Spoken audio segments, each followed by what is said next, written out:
I have heard some pretty crappy calls to action. And I've also had some pretty crappy calls to action because I didn't know what I was doing. But you don't know what you don't know until you know it. And now with this podcast episode, you're going to know exactly what to do. In this episode, we're diving into the ones that work. Stay tuned.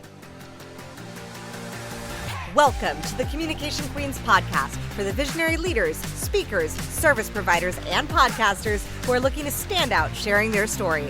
I'm your host, Kimberly Spencer, former screenwriter turned master communications coach. On this podcast, I'll be coaching you on how to share your own transformation story so that you increase your visibility, influence, and income on podcast interviews. Let's get your voice heard. Hey there, I'm Kimberly Spencer, your host of the Communication Queen podcast and founder of the Communication Queens agency, where we work with visionaries, entrepreneurs, leaders, and CEOs on getting them booked on the right podcast to build their brand awareness and their bottom line. And one of the things we really focus on with our clients is making sure they have a rock solid call to action at the end. Because having been in the podcasting game for 5 years now, I have been on multiple podcasts. I've been on over 250 as a guest, and we've had over 100 guests on the Crown Yourself podcast and over 50 guests on the Communication Queen podcast. Yes, not all those episodes have been released yet. They are coming out. We are way backed up. It's amazing. I'm so excited. That being said, I have heard some pretty crappy calls to action. And I've also had some pretty crappy calls to action because I didn't know what I was doing. But you don't know what you don't know until you know it. And now with this podcast episode, you're going to know exactly what to do. So why do we need a call to action? Well, there is always two questions that you will always be asked, bar none, on any podcast period. One is some version of tell me about yourself, which is sharing your story. And two is how do we find you? How do we work with you? Plug yourself. Some version of that. So we're going to focus on today's podcast on question number 2 of what is that plug? You will always be asked that. Now, what works the best? We want something that is tangible, that is doable, that people can do and use and easily access, that is an easy, low barrier for entry for them, especially if you think of in the context of podcasting, typically this person is driving or is doing the dishes or is doing their laundry or has you in the back pocket as they're like getting their makeup on for the morning. So they're typically doing something else. So we want something that has a very low barrier for entry. And I've seen several things come on the scene recently, especially like texting of like, text this number and then here's the number and then text this message to this number. And that's quite frankly, that is a lot of buttons, typing, things to remember, do at the same time. Texting does work for live event and speaking gigs. Like if you're in front of a live audience and you have a QR code and you want to have people text you a code, that does work for conversions for a live event. But for a podcast, you have to know where your audience is as they're listening to the podcast, and they are probably driving. And we don't need any more people on the roads texting and driving. That's my PSA for today. So what is a low barrier call to action? So think about the medium, first and foremost, of podcasting. It is an intimate medium. It is a conversational medium. So you're in an auditory representational system. So in NLP, neuro-linguistic programming, which I'm a master coach of, you learn the 4 different types of representational systems that people learn through. So some are visual, some need diagrams and charts and things like that. Some are auditory. If you're listening to a podcast, that's an auditory medium. It's feeding into the auditory representational system. Some are kinesthetic, tactile, touch, hugging, all that. You can't really hug through a podcast. And then auditory digital, which is processing inside the head. We all have all of these inside of us. We all use all of them, but there is one that is a dominant one. And if you're already on an auditory medium, you want to match auditory to auditory. So the best calls to action that I've seen really land are these 2. One is listen to my podcast. So this only works, obviously, if you have a podcast. But if you've been featured on other interviews where you've shared other tips, other tricks, other stories, other things, you can also have on your website a page that is for podcasts and I highly recommend you do, that's for all the ones that you've guested on. So if people like you, they can listen to you on other podcasts sharing your story in different ways because you may have shared something different on some podcasts than you have on the one that they've just listened to. And if they really like you, then you get to translate auditory medium to auditory medium. They're already a podcast listener. They're going to go listen to more podcasts. So you can provide a podcaster that you're going on. And this is what we do for our clients who don't have podcasts, because a lot of our clients actually don't want to have podcasts. They run multi-7-figure businesses. They don't have the time for one. They don't want one. So they really like having their freedom. So we encourage them to have a podcast page where it's like, here's all the other podcasts that they've been on, and people who like podcasts can go listen to more podcasts that they've been on, which also brings me to, like, you want to make sure that you can not just share the same stories all the time. Like, you want to have some versatility in your storytelling. That's just a divergent, but just make sure that there will be certain stories that you will repeatedly say, and then there will also be, core tips, tricks, principles that make sure you shake it up a bit. But that's one way. If you do have a podcast, super easy. Have the call to action be to your podcast.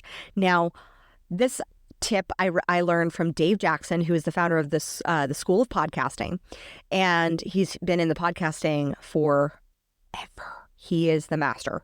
And it was when I saw him at Podcast Connections, he said the call to action, most people say, oh, find me wherever podcasts are. So here's what happens. Think of where your audience is at. They're driving, they're doing laundry, they're doing the dishes, they're doing their makeup, and they're listening to you in the background of their life. And that requires them to go in and, again, text, oh, find the Crown Yourself podcast or find the Communication Queen podcast. Wherever podcasts are, that requires them to go in. They got to go into the app. They got to text into the search bar, Communication Queen podcast.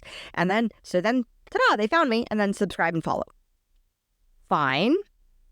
Or better, you want to eliminate all the hurdles to get people into your world. And ideally, from your podcast, you're also building out your email list, because that's how you capture your email lists you own, your podcasts you own, social media platforms you don't own.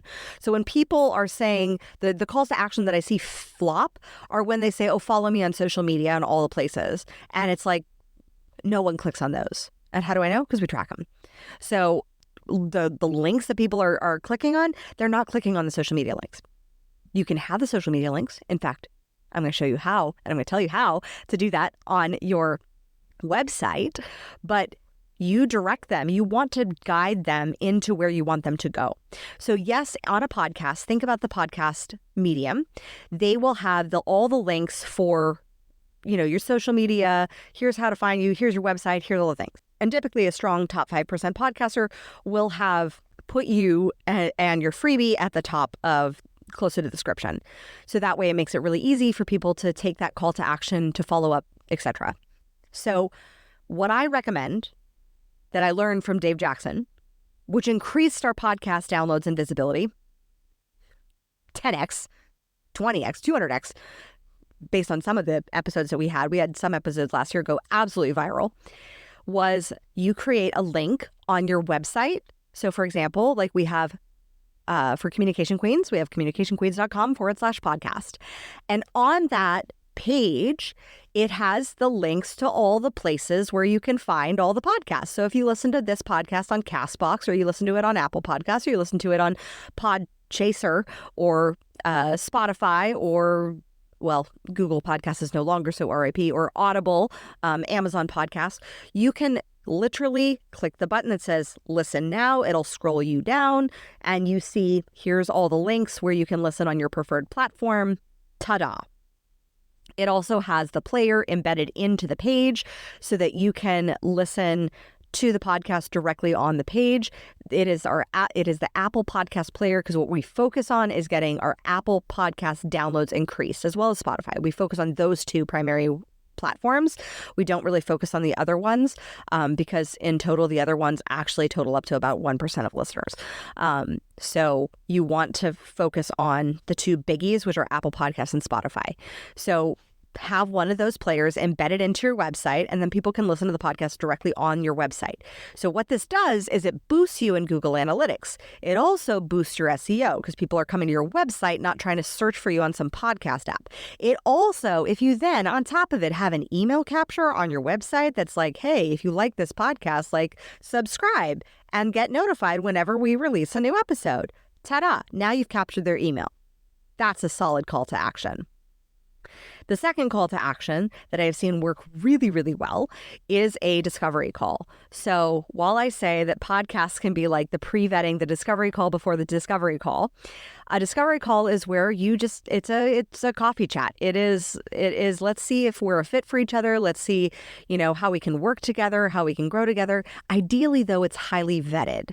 So you don't want to use a ton of your time to be on sales calls or discovery calls all day long. That's how you burn out. So discovery calls are great for those who are newer in their business. If you have a sales team and have some form of call, that also helps too. You can do that instead. Again, direct them to your website page.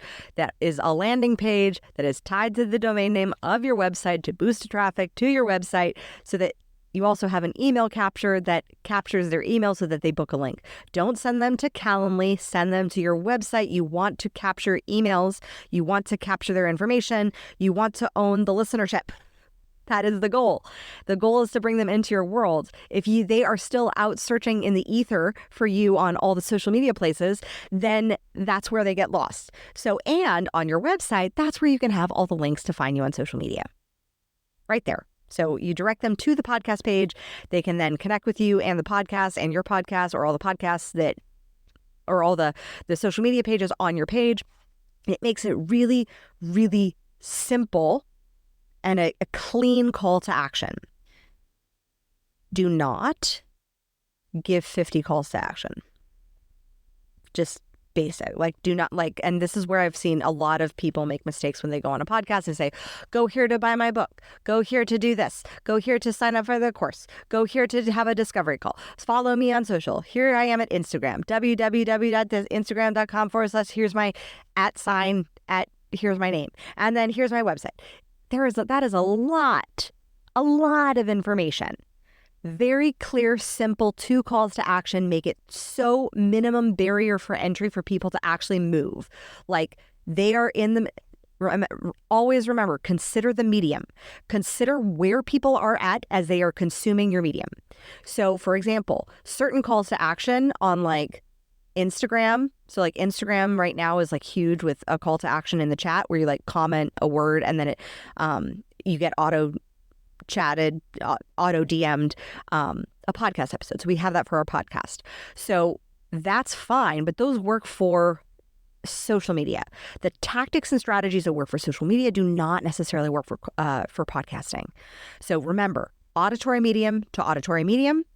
The only exception that I have seen for this is if you have a quiz or some sort of calculation that you can have people plug and play into to be able to find out some skill set, percentage, number, profitability option, something like that. Those 2 are the 2 calls to action that I have seen, aside from a podcast and discovery call, actually work. The quiz one is super easy and great because everybody loves to learn more about themselves. We're our favorite character in our favorite movie. So quizzes are great for what kind of podcaster are you? What kind of business owner are you? What kind of manifestor are you? What kind of what's your health status? Where do you need help with your health the most? So quizzes are the only other option that I have seen really, really convert well outside of a podcast page, or a podcast guesting page if you don't have your own podcast, and a discovery call. Those are the ones that I've seen really, really land and work. And if you would like more tips like this and more strategies to elevate your podcast guesting booking experience and to expand your visibility so that you get podcasts that actually convert, then our Visibility Accelerator membership is open for enrollment this week. So all you need to do is click the link below and jump into our Visibility Accelerator community, where we currently have a 10 podcasts in 30 days challenge going. So make sure you jump in. I look forward to seeing you inside the Visibility Accelerator. And until next time, stand out and be heard. Thank you so much for listening. If you love this episode, subscribe, leave us a review, and share it with your friends. For more tips on guest podcasting, storytelling, and communication strategies, follow us on social media at Communication Queens Agency and visit us at communicationqueens.com. I look forward to seeing you in the next episode. And in the meantime, remember, your story has the power to save one life. Let your story and your voice be heard.